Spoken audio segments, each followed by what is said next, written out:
Student, it is part 2 of chapter 1. In last class we read about autotrophic mode of nutrition. Now it is second type of nutrition is heterotrophic mode of nutrition. Student, जैसा कि आपने देखा था कि कुछ plant अपना खाना खुद बनाते हैं बट कुछ प्लांट अपना खाना खुद नहीं बनाते. Means to say that all plants cannot prepare their own food. कुछ प्लांट ऐसे होते हैं जो कि अपने फूड के लिए दूसरे ऑर्गेनिजम्स पे डिपेंड करते हैं.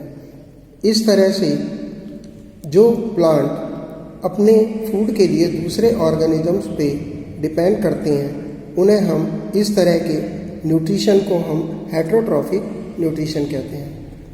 ऑर्गेनिजम्स जो हेटरोट्रॉफिक मोड ऑफ न्यूट्रिशन से अपना खाना लेते हैं उन्हें हम हेटरोट्रॉप्स कहते हैं. हेटरोट्रॉफिक प्लांट फॉलोइंग टाइप के हो सकते हैं. First one is parasitic plant. Student, एक पैरासिटिक प्लांट होता है जो कि अपना खाना दूसरे प्लांट से लेता है. प्लांट जिससे कि ये अपना खाना लेता है उस प्लांट को हम होस्ट कहते हैं. एक प्लांट जिसका नाम कसकटा है उसके पास उसमें क्लोरोफिल नहीं होती.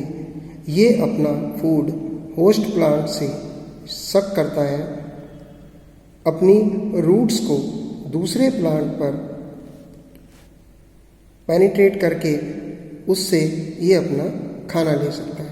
तो यानी कि कसकटा एक हमारा कंप्लीटली पैरासाइट होता है. Now mistletoe has green leaves, यानी कि उसके अंदर ग्रीन लीव्स होती हैं, पर ये अपनी फोटोसिंथेसिस भी कर सकता है, लेकिन ये वाटर और मिनरल्स के लिए अपने होस्ट प्लांट पे डिपेंड करता है. तो इस तरह से हम कह सकते हैं कि ये प्लांट पार्शली पैरासाइट है और पार्शली ऑटोट्रॉफिक है. यानी कि रफलेशिया एक पैरासाइट है. टेट्रास्टिग्मा प्लांट यानी कि रफलेशिया पैरासिटिक प्लांट है और ये किससे अपना खाना लेता है? टेट्रास्टिग्मा प्लांट से. ये अपने फूड के लिए कंप्लीटली अपने होस्ट प्लांट पर डिपेंड करता है. प्लांट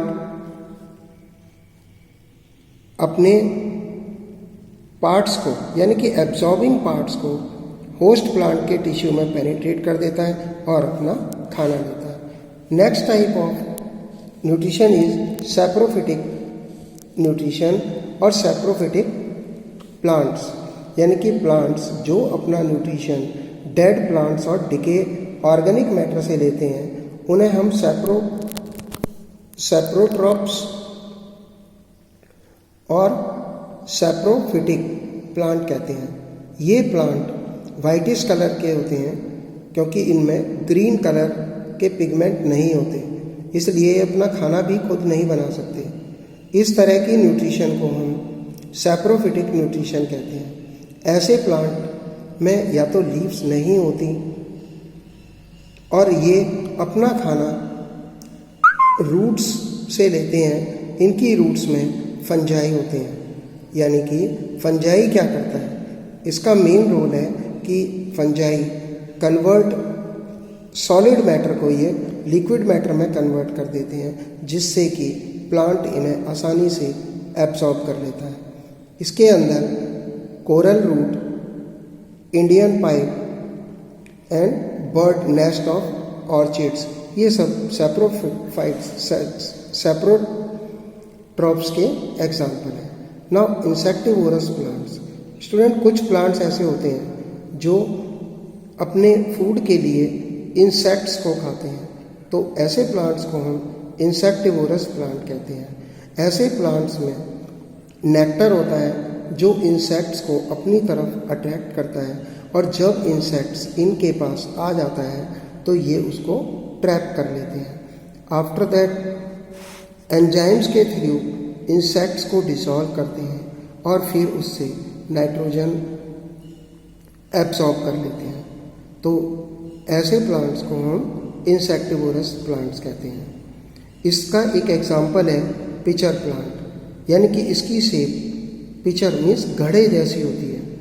ये पिचर शेप जो पार्ट है प्लांट का, इसमें एक लिक्विड भरा हुआ होता है और जैसे ही कोई इसके माउथ पर कोई इंसेक्ट आता है, ये फ्लैप जल्दी से कवर हो जाता है और इंसेक्ट को ट्रैप कर लेता है। इंसेक्ट, क्योंकि इस प्लांट के पार्ट्स में म्यूकस होता है, म्यूकस मीन्स एक स्लिपरी सब्सटेंस होता है जो कि इंसेक्ट को अंदर की तरफ पुश करता रहता है और इंसेक्ट्स इससे फ्री नहीं हो पाता।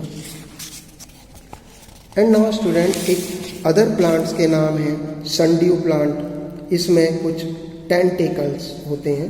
टेंटिकल्स मीन्स लाइक दैट, आप इसको देख सकते हो, ये टेंटिकल्स हैं।